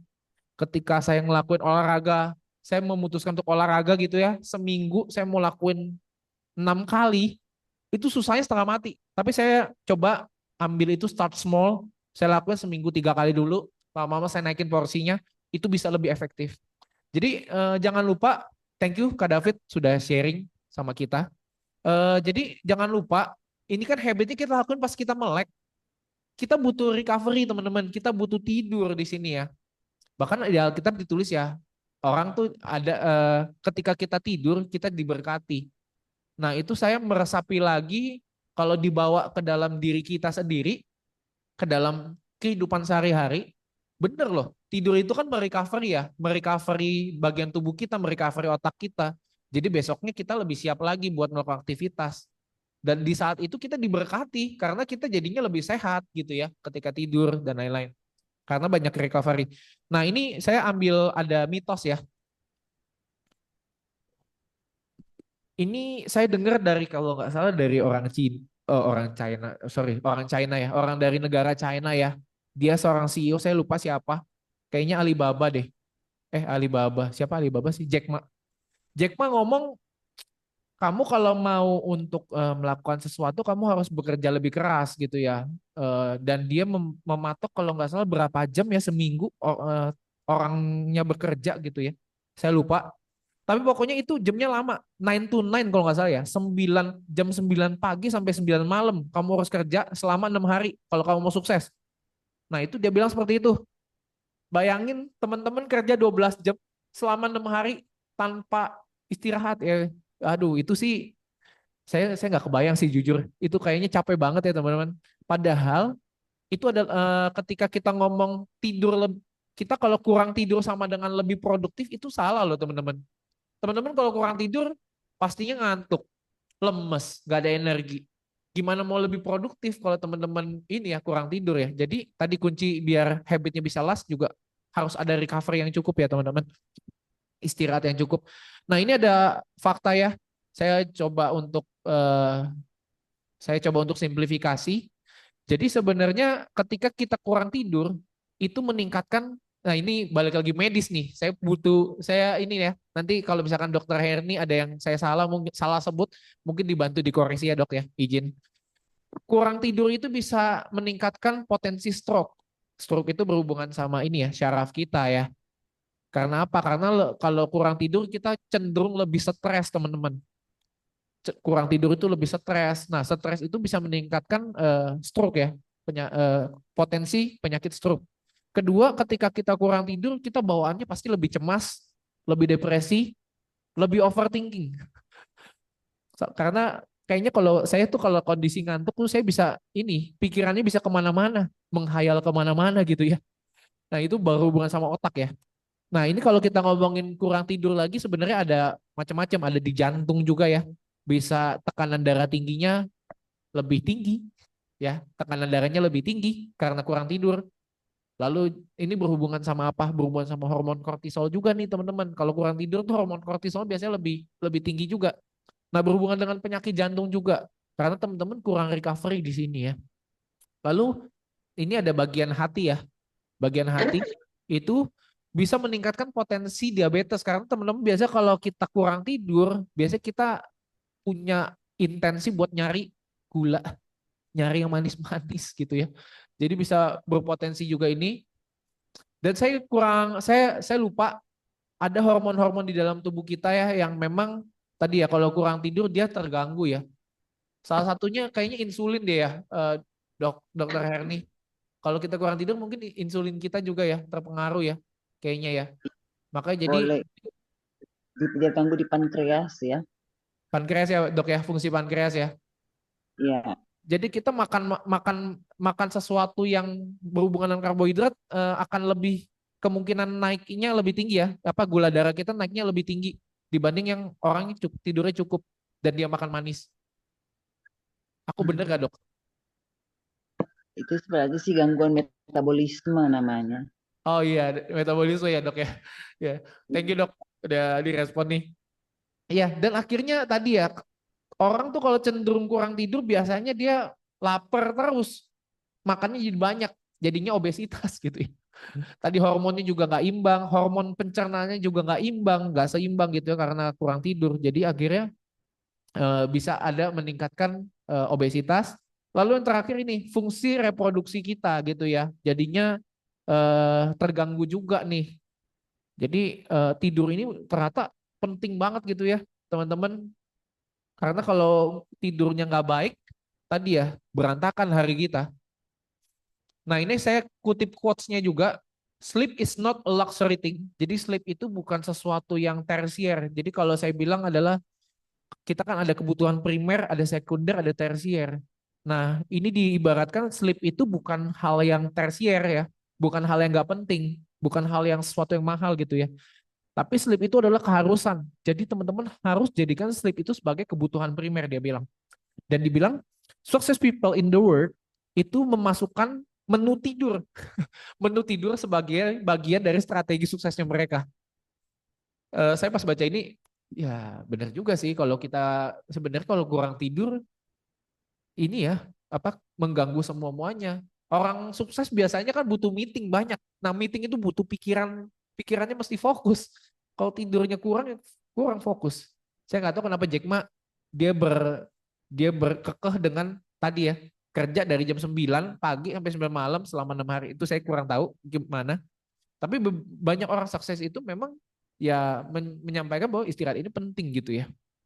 Lalu berikutnya, nah teman-teman, sebenarnya kalau kita ngomongin tidur ya nggak melulu tentang tidur ya teman-teman. Jadi teman-teman balik lagi harus balance. Dan di buku ini bagaimana cara biar habitnya bisa bertahan lama, dijelaskan kita tuh punya twin cycles of elite performance. Apa itu? Jadi siklus ini adalah dua siklus gimana biar performance kita bukan sekedar jadi top performance ya, tapi jadi elite ya, gitu ya. Nah, yang pertama itu high excellence cycle. Jadi teman-teman di dalam teman-teman ketika melek atau ketika teman-teman beraktivitas itu harus dilakukan dengan high excellence. Makanya di firman Tuhan juga kan disebutin ya, kerjakanlah segala sesuatu itu seperti untuk Tuhan. Nah, ini yang dimaksud dengan high excellence. Jadi kita kerjain dengan sebaik-baik mungkin dengan konsentrasi, tadi dengan kerja keras ya. Dan punya tujuan untuk mencapai sesuatu. Teman-teman kalau kerja nggak pakai tujuan kan nggak enak ya teman-teman ya. Kayak nggak ada motivasinya gitu ya. Jadi kalau kerja dengan ada target, ada tujuan tertentu, itu akan lebih semangat. Dan high excellence cycle ini sebenarnya butuh energi gitu ya. Butuh energi. Yang kita dapat energinya itu sebenarnya dari fase DRC ini. Yang saya kasih warna biru ini. Deep recovery cycle. Di mana teman-teman istirahat, teman-teman memulihkan energinya teman-teman. Nah, kemarin juga sempat saya lupa dari Pak Aristo, Pak Wendy atau Pak William menyebutkan bahwa ketika tidur itu meningkatkan memori kita dan meningkatkan kreativitas kita. Dan itu memang di buku ini juga disebutkan gitu ya. Jadi buku ini sebenarnya si Robin Sharma ini nggak sembarangan sesuai dengan otaknya dia aja, tapi dia hubungkan dengan berbagai macam ini juga ya, medical juga ya, psikologi, neurologi gitu ya. Makanya saya kemarin coba sharing, saya mau angkat buku ini kayak saya mau puji Tuhan dikasih kesempatan untuk sharing buku ini gitu ya. Dan ketika recovery itu kita menghindari burnout gitu ya. Menghindari burnout. Jadi kita kalau kerja terus kan capek ya. Dan itu bisa berpotensi burnout kalau misalkan kita nggak istirahat. Nah, tips untuk tidur yang baik sebenarnya ini balik lagi ke medis, nggak apa-apa ya teman-teman dikit ya. Tidur dan bangun pada waktu yang sama. Jadi otak kita tuh punya jam biologisnya. Saya ketemu satu aplikasi namanya RISE, RISE. Itu dia nanti bisa nganalisa gitu ya tadi yang kayak kata Pak Marse gitu. Saya tidur 8 jam malah capek, saya tidur 4 jam malah seger gitu ya. Nah, si RISE ini bisa ngitung gitu ya. Istilahnya aplikasi ini bisa bantu hitung sebenarnya optimalnya kamu tidur berapa jam. Dari mana sih? Dari aktivitas kita sehari-hari, diambil dari emosi kita sehari itu gimana. Itu bisa kelihatan sebenarnya kita butuh optimalnya tidur berapa jam. Tapi di sini dibilang otak kita tuh punya jam biologis. Jadi teman-teman otak kita pintar, dia bisa tahu kapan waktunya kita tidur, kapan waktunya kita bangun gitu ya. Kalau kita latih dengan tidur dan bangun di jam yang sama. Kedua, ini sih sebenarnya tips tidur yang umumnya diberikan ya. Tentang apa? Jangan lihat natap layar handphone. Kita biasa sebelum tidur jangan-jangan ini ya scrolling itu mungkin bisa dihindari. Jadi bisa 1 jam sampai 2 jam ya karena kan saya pernah baca buku ketika kita main handphone itu kita terpapar blue light. Blue light ini akan mengurangi atau menghambat produksi melatonin. Melatonin ini adalah hormon biar kita bisa tidur gitu istilahnya ya. Bisa membuat kita lebih gampang tertidur. Jadi ketika melatonin ini terhalang jadinya kita sulit tidur. Lalu biar kita bisa tidur dengan nyenyak gimana? Bikin ritual tidur. Saya biasanya kalau sebelum tidur saya setel suara hujan teman-teman. Suara hujan. Saya kalau dengar suara hujan tidur teman-teman. Nyenyak lagi. Jadi saya setel suara hujan sama saya biasanya setel musik-musik menenangkan gitu ya. Jadi seperti itu. Dan itu bisa membantu buat tidur lebih nyenyak ya. Dan terakhir pastikan lingkungan tidurnya nyaman. Biasanya harus dingin ya teman-teman. Kita kalau tidur dengan kondisi dingin itu lebih tenang, lebih rileks. Lalu yang kedua lampu ya, lampu juga kan sebenarnya faktor yang membuat kita kadang-kadang susah tidur ya. Saya nggak tahu nih teman-teman, berapa teman-teman mungkin ada yang tidurnya lampunya lebih suka nyala ya mungkin ya. Tapi umumnya biasanya kita tidur harus perlu lampunya mati agar otak kita itu membacanya adalah oh ini sudah gelap, oh ini sudah malam, ini sudah waktunya tidur. Jadi itu akan membantu kita untuk lebih gampang tidur. Nah, yang terakhir ini saya sebenarnya agak sulit sih. Abiko juga mungkin akan sulit. Hindari kafein sebelum tidur nih. Hindari kafein sebelum tidur. Gimana ini kok ya kita ya? Banyak minum kopi Pak Abiko. Ini agak sulit ini karena saya juga jujur ya malam-malam saya minum kopi gitu. Jadi agak sulit gitu ya. Nah, kalau kita bisa kelola tidur kita dengan baik, sebenarnya jadinya punya energi biar kita siap menghadapi hari esok gitu ya. Wow. Dan sebenarnya terakhir ada satu lagi, gimana biar kita bisa, habit kita bisa bertahan. Dia kasih taktik ya, namanya taktik strategi. Ada 10 strateginya gitu ya, ada banyak banget. Saya akan jelasin cepet ya. Nah, nanti teman-teman bisa baca sendiri ya teman-teman. Jadi ada 10 strategi. Yang pertama, nah teman-teman bisa pilih minimal 3 ya dari 10 strategi ini. Jadi katanya gini, seorang jenius atau seorang sukses yang seumur hidupnya jenius dan seumur hidupnya sukses itu melakukan 10 taktik ini. Biar tadi habit, selain didukung dengan habit tadi 20-20-20, kamu kalau mau sukses, kamu harus didukung juga dengan 10 taktik ini. Yang gak harus semuanya dilakukan tadi, balik lagi, bisa lakuin 3 aja. Tapi ini berhubungan juga dengan tadi ya, yang saya jelasin 4 tadi ya. Mindset, heart set, health set, sama soul set. Jadi ini berhubungan banget dengan yang tadi juga, ada belajarnya juga, ada bergeraknya juga, ada meditasi dan doanya juga. Jadi yang pertama, the tight bubble of total focus. Jadi sebenarnya dia bilang, orang-orang sukses, orang-orang jenius tuh selektif banget sama lingkungannya. Dan mereka akan menghindari distraksi. Jadi kayak kita bikin bubble, kita bikin boundaries atau batasannya, agar kita tidak terdistraksi. Batasannya tuh apa sih? Batasannya seperti notifikasi handphone gitu ya. Ketika teman-teman mau fokus, teman-teman matiin notifikasi handphonenya teman-teman. Ketika mau fokus, teman-teman jangan liatin terus media sosial. Kayak sekarang yang mungkin teman-teman lakukan, mungkin teman-teman lagi lihat media sosial, yang teman-teman lagi lihat media sosial, batasi akses itu kalau teman-teman mau fokus untuk mendengarkan materi ini. Just kidding ya teman-teman. Lalu yang berikutnya, yang kedua, 90-91 rule. Jadi dijelasin kalau kamu mau sukses dengan project kamu terutama, kamu mesti fokus, pada hari itu kamu harus fokus dengan satu aktivitas kamu yang penting banget. Jadi pertama kali yang kamu lakukan ketika kamu misalkan bekerja, beraktivitas gitu ya. Ketika masuk ke dalam lingkungan pekerjaan kamu, ketika kamu masuk ke dalam lingkungan mungkin kamu lagi masih kuliah dan studi gitu ya. Kamu lakuin itu selama 90 menit gitu ya, dia bilang.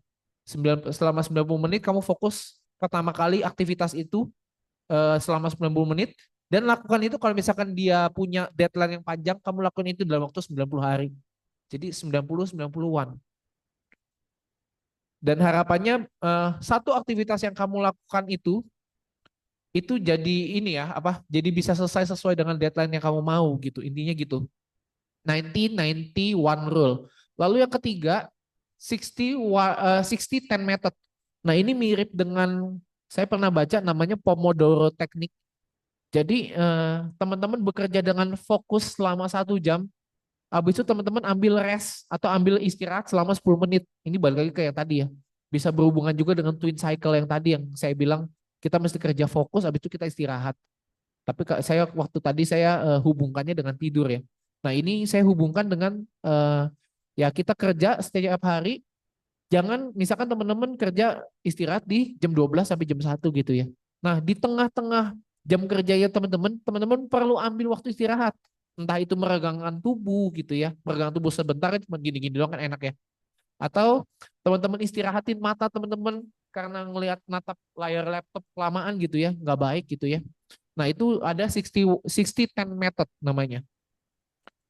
Lalu dia bilang ada juga the daily 5 concept ya. The daily 5 concept ini adalah pada hari tadi kan saya sempat bilang ya kita bisa 20 reflect itu kita ambil buku atau kita tulis di handphone kita mungkin apa yang mau kita lakukan hari itu. Nah, dia bilang gak apa-apa kamu batasin aja lima hal yang pengen kamu mau lakukan hari itu.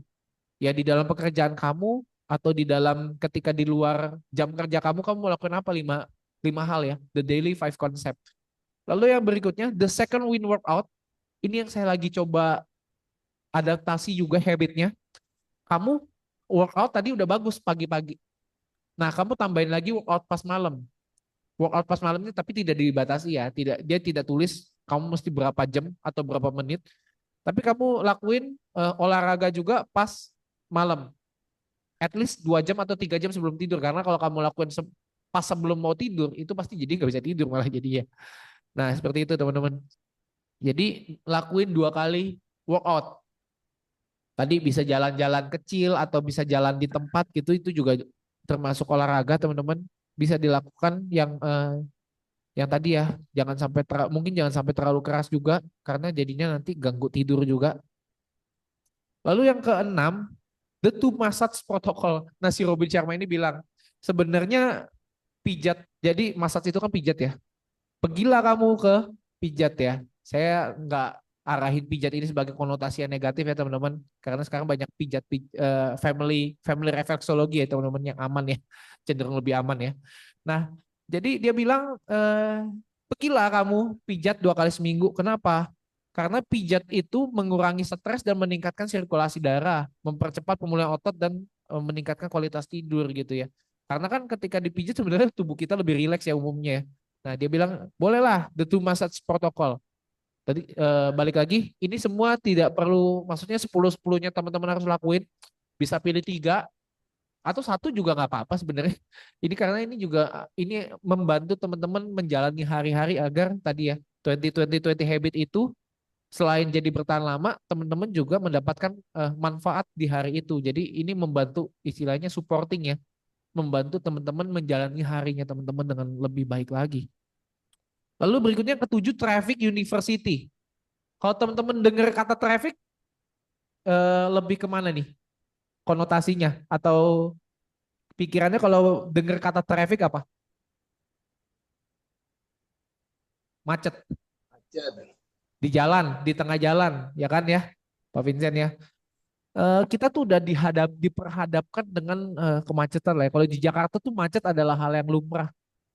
Nah, traffic university maksudnya apa? Jadi intinya sebenarnya tadi ya, kemarin Pak Aristo kan juga di pertemuan pertama disebutkan saya sambil di mobil saya dengerin podcast gitu ya. Nah ini traffic university sama seperti itu. Jadi ketika di jalan, ya nggak mungkin teman-teman kalau lagi naik mobil teman-teman ini sih ya nonton video. Nah dengerin podcast, dengerin hal-hal yang memang membangun gitu ya. Dengerin hal-hal sesuatu yang berbau belajar. Nah ini nanti intinya kita memanfaatkan waktu kita dengan sangat baik gitu, dengan sebaik-baiknya. Jadi kita gunakan jam kita di perjalanan ke kantor, ke mana gitu ya, dengan mendengarkan sesuatu yang sifatnya belajar, materi edukatif gitu ya. Jadi teman-teman mendapatkan waktu untuk teman-teman belajar di sana. Jadi kita juga nggak ketinggalan ilmu dan lain-lain gitu ya.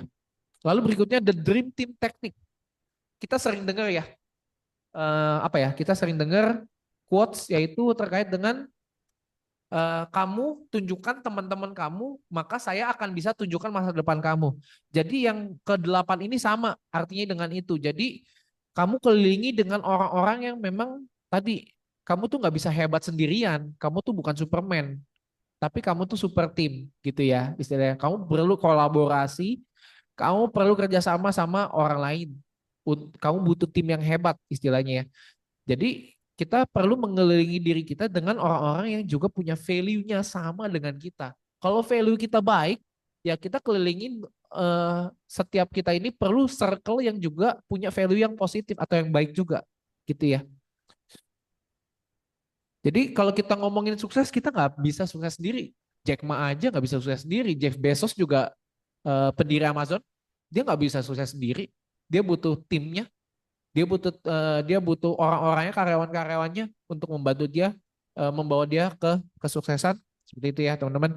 Jadi ke-8 ini ya simpelnya adalah we are not Superman, tapi kita super team gitu ya. Kita butuh kolaborasi sama orang. Lalu yang ke-9, the weekly design system. Nah, kalau tadi teman-teman, kalau di 2020 teman-teman mendesain hari teman-teman, merencanakan planning daily plan-nya teman-teman, di the weekly design system ini sebenarnya kita mendesain minggu ini kita mau ngapain gitu ya. Jadi mungkin di hari Minggu atau di Minggu malam gitu ya, di Senin pagi, teman-teman bisa mendesain apa yang teman-teman mau lakukan sepanjang minggu itu. Nggak perlu detail, cukup secara garis besarnya aja minggu itu teman-teman mau mencapai apa. Nah itu teman-teman planningkan. Nomor 10 terakhir nih ya. Terakhir ini adalah 60 minutes student. Nah, luangkan minimal 60 menit setiap hari untuk belajar hal baru. Jadi tadi mungkin bisa disambungkan juga dengan Traffic University, bisa disambungkan juga dengan 2020 yang di bagian growth-nya. Nah, teman-teman udah dapat berapa menit tuh? Nah, sisanya teman-teman bisa belajar lagi dari sisa menitnya teman-teman bisa pakai lagi buat belajar lagi gitu ya. Belajar hal baru dan lain-lain. Dan ini closing dari saya. Jadi apa sih secret biar kita bisa berubah dengan lama gitu ya? Tadi ya kita kalau ngomongin di neuroteologi ini selalu bilangnya identity shifting ya teman-teman. Kita berubah dari self kita yang lama, old self kita, jadi yang baru gitu ya. Jadi 5 AM Club ini jangan cuma dilihat sebagai kebiasaan untuk bangun pagi. Jangan dilihat ini cuma sekedar ya udah bangun pagi.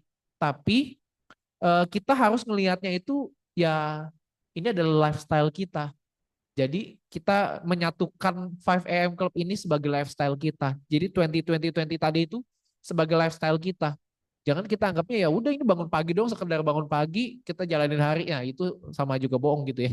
Lalu yang kedua, avoiding extremely complexity. Kadang-kadang gini teman-teman, saya sering ketemu teman-teman saya tuh mereka diet gitu ya. Diet berhasil kurus nih. Berhasil kurus terus mereka balas dendam gitu ya. Makannya jadi makan sembarangan lagi. Akhirnya balik lagi berat badannya. Nah ini yang maksud dari poin kedua. Avoiding extremely complacency. Di mana ketika kamu berhasil di habit baru kamu. Ketika teman-teman berhasil di habit barunya teman-teman ini. Ya jangan lagi merasa itu udah sukses. Habis itu teman-teman rewarding atau menghadiahkan diri teman-teman dengan balik lagi ke kebiasaan teman-teman yang lama. Itu akan nanti balik lagi jadinya apa yang teman-teman lakuin habit baru ini nanti jadinya keinstall lagi habit lamanya teman-teman. Jadi jangan terlalu merasa cukup puas dengan kondisi sekarang. Jangan merasa tadi ya cepat puas dengan habit baru yang teman-teman berhasil lakukan karena tadi sekali teman-teman rewarding tadi ya, rewarding yang berlebihan lagi ya, menghadiahkan tubuhnya teman-teman dengan hal-hal yang berlebihan, akhirnya ya kembali lagi ke habit lama. Kalau diet istilahnya balik lagi, badannya balik lagi gitu ya, naik lagi berat badannya gitu ya, bounce back istilahnya. Lalu yang ketiga, perubahan itu harus didukung dengan ini, continuous reinvention. Kalau di kantor saya itu biasanya disebutnya continuous improvement. Jadi perbaikan atau perkembangan yang berkelanjutan. Jadi nggak stop sampai di sini, teman-teman belajar lagi, balik lagi tadi ya. Kita mesti menerapkan lifelong learning, teman-teman. Belajar yang berkelanjutan sampai seumur hidup. Seumur hidup jangan sampai berhenti belajar. Kenapa? Karena ya kalau kita lihat di luar sana kan dunia berubahnya cepat, ada hal-hal baru lagi. Dan itu kita mesti mendorong diri kita untuk menjadi orang-orang yang mau belajar terus-menerus gitu ya sepanjang hidup kita. Seperti itu. Karena seperti yang sudah sempat disebutkan, orang yang tidak mau berubah, dia akan binasa ya. Saya balik lagi ke apa yang dikatakan Pak Aristo, orang yang tidak mau berubah, dia akan binasa gitu ya. Kalau secara spiritual, secara Kristen kita kenalnya adalah orang yang tidak mau bertobat, orang yang tidak mau percaya Tuhan Yesus, orang yang tidak mau bertobat kan ngomongnya berubah ya, dia akan binasa gitu ya. Jadi perlu adanya belajar improvement yang terus menerus. Seperti itu teman-teman. Dan ini akan mengakhiri sharing buku kita hari ini. Maaf teman-teman, memang cukup seru. Saya seru karena saya sambil nginget lagi apa yang saya pelajari dan dari buku ini. Jadi ini adalah spoiler dari buku 5 AM Club. Nanti mungkin setelah ini saya sharing bukunya aja. Jadi nanti teman-teman yang tertarik untuk baca, silakan dibaca. Karena di sana banyak banget memang ilmunya banyak banget juga bahas terkait dengan tadi ya tentang neuroscience, karena kan dia bahas tentang ini ya, habit itu kan dibangunnya kan mulai dari mindset ya. Dan saya cukup senang bisa sharing hari ini. Mungkin ada dari teman-teman yang ingin bertanya sebelum kita mengakhiri sesi pada hari ini.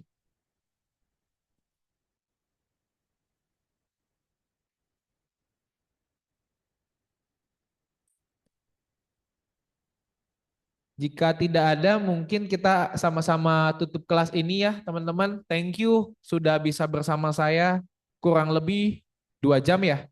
Dari setengah 7, setengah 8, ya 2 jam ya teman-teman. Thank you, hari ini sudah bisa dengar saya. Dengarkan ini ya untuk sharing saya. Yuk sama-sama kita berdoa dulu. Teman-teman, saya akan memimpin doa. Kami bersyukur Tuhan Yesus pada malam hari ini kami berkesempatan untuk mendapatkan materi sharing pada hari ini tentang 5 AM Club, di mana ini membangun kebiasaan baik untuk bangun setiap pagi dan melakukan hal-hal yang bermanfaat buat setiap kami, agar kami siap menjalani hari. Terima kasih Tuhan Yesus untuk setiap pengetahuan yang kami dapatkan hari ini. Tuhan berkati setiap kami yang sebentar lagi akan beristirahat. Jadikan tidur kami tidur yang nyenyak Tuhan Yesus, biar kami besok bangun pagi dengan kekuatan, kesehatan yang baru, dengan kasih dan rahmat Tuhan yang baru. Kami juga doa Tuhan, Tuhan berkati setiap kami Tuhan sepanjang kami berkuliah di STT Tiberias ini. Tuhan berikan lagi, tambahkan lagi hikmat bagi setiap kami. Agar ilmu yang kami pelajari bukan sekedar lalu begitu saja dengan sia-sia. Tapi ilmu yang kami pelajari bisa kami terapkan di dalam setiap kehidupan kami, di dalam setiap pekerjaan kami, di dalam setiap pelayanan kami. Berkati Tuhan Yesus. Berkati untuk pemimpin STT Tiberias kami Tuhan, Bapak Pendeta Dr. Aristo Pariaci, bersama dengan tim yang mengajar di mata kuliah neurologi ini, Bapak Daniel Wendy, Bapak William Suryanto. Tuhan sertai secara luar biasa. Di dalam setiap pekerjaan Tuhan buat berhasil, di dalam setiap pelayanan Tuhan Yesus sertai secara luar biasa menangkan banyak jiwa kebenaran Tuhan.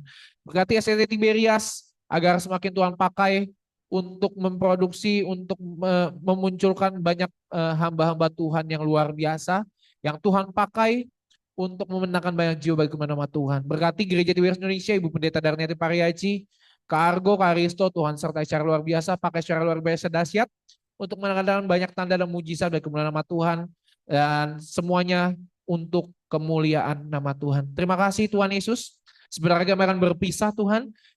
Berkati dan pertemukan kami kembali di pertemuan kami berikutnya Tuhan Yesus. Biar Tuhan yang menyertai setiap kami. Hanya dalam nama Tuhan Yesus.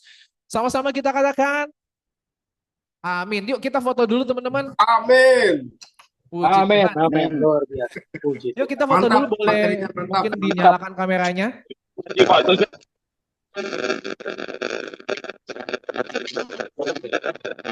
Izin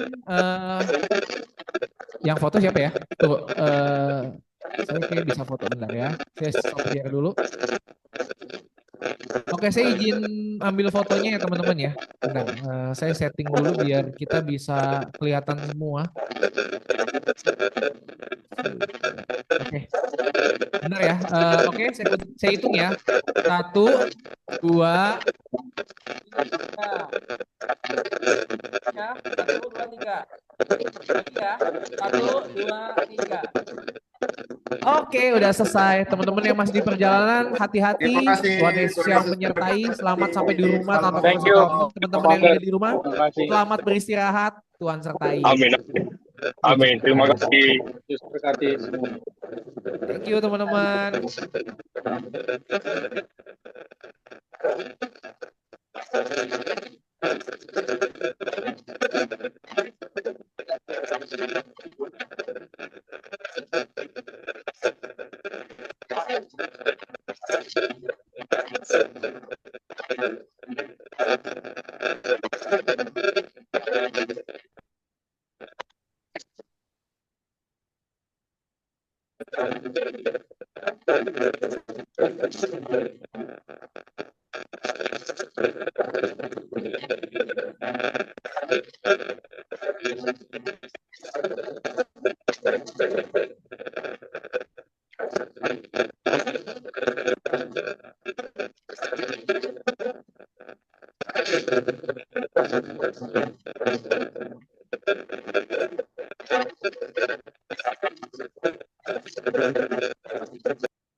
Pak Marsi, masih ada nih Pak Marsi nih. Luar biasa. Masih ada, iya. Saya mau beres-beres dulu nih. Haleluya. Thank you ya Pak, udah Oke, mau Pak. dengerin, udah mau nanya nih hari ini. Luar biasa nih. Ah, saya Topiknya oke ya izin Pak ya? Cocok ya Pak?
Baru bisa Pak Evander. Ayo Bu, saya udah mau pulang nih. Saya izin ini saya end kan ya Bu. Thank you Bu udah ngikutin hari ini. Udah. Sudah. Ini Ya, saya mau makasih close Pak Evander. dulu. Thank you Bu. Mari Tuhan berkati ya Bu ya. Ya, sama-sama.